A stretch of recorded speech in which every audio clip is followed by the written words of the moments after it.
उसे महसूस हुआ कि वह कोई और नहीं बल्कि उसकी रूही है। उसने बिना देर किए उस महिला का हाथ पकड़ लिया। महिला घबरा गई, लेकिन अगले ही पल नाहर ने उसे अपनी बाहों में भर लिया। पूरा परिवार यह दृश्य देखकर स्तब्ध रह गया। सभी लोग एक दूसरे का चेहरा देखने लगे। दादी के पैरों तले जमीन खिसक गई। उन्हें समझ नहीं आ रहा था कि आखिर यह सब क्या हो रहा है। नाहर की आंखों में आंसू थे और वह उस महिला को छोड़ना नहीं चाहता था। उसी समय तेज हवा का झोंका आया और महिला का दुपट्टा उड़कर नाहर के कंधे पर आ गिरा। कुछ पल के लिए ऐसा लगा जैसे सारी दूरियां खत्म हो गई हैं और नाहर तथा रूही आखिरकार मिल गए हैं। लेकिन किस्मत को शायद अभी कुछ और मंजूर था। इससे पहले कि सच पूरी तरह सामने आता, हालात फिर बदल गए। दोनों इतने करीब आकर भी पूरी तरह एक नहीं हो पाए। एक बार फिर जिंदगी ने उनके सामने नई मुश्किल खड़ी कर दी। असल कहानी की शुरुआत कुछ दिन पहले हुई थी। मिस्टी की तबीयत अचानक खराब हो गई थी। उसी दिन एक बहुत बड़ा कैटरिंग ऑर्डर पूरा करना था। यह ऑर्डर इतना महत्वपूर्ण था कि अगर समय पर पूरा नहीं होता तो मिस्टी की प्रतिष्ठा खराब हो सकती थी। अपनी दोस्त की मदद करने के लिए सुहानी ने जिम्मेदारी अपने ऊपर ले ली।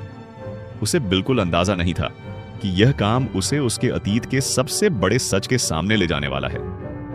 जब सुहानी खाना लेकर उस घर पहुंची जहां पार्टी आयोजित की गई थी, तब उसे नहीं पता था कि यह नाहर का घर है।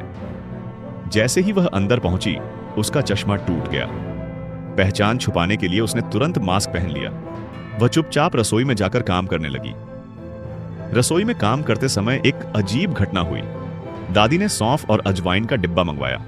किसी को नहीं पता था कि वह किस दराज में रखा है, लेकिन सुहानी बिना किसी से पूछे सीधे उसी दराज के पास गई और डिब्बा निकालकर ले आई। ऐसा करते ही वह खुद हैरान रह गई। उसे समझ नहीं आया कि उसे यह कैसे पता था। उसे महसूस हुआ जैसे इस घर और इस रसोई से उसका कोई पुराना रिश्ता है। धीरे धीरे उसने खाना बनाना शुरू किया। उसने राजस्थानी वड़े, कचौड़ियां और कई स्वादिष्ट व्यंजन तैयार किए। जब पार्टी में मेहमानों ने खाना चखा तो सभी उसकी तारीफ करने लगे। दादी से लेकर परिवार के बाकी सदस्य तक सभी उस स्वाद से प्रभावित हो गए। खाने की खुशबू और स्वाद ने पूरे परिवार को वर्षों पुरानी यादों में पहुंचा दिया। नाहर ने जैसे ही पहला निवाला खाया, वह अचानक सोच में पड़ गया। यह स्वाद बिल्कुल वैसा था जैसा रूही बनाया करती थी। परिवार के बाकी लोगों को भी यही महसूस हुआ। सभी को घर की बड़ी बहू रूही की याद आने लगी। किसी ने कहा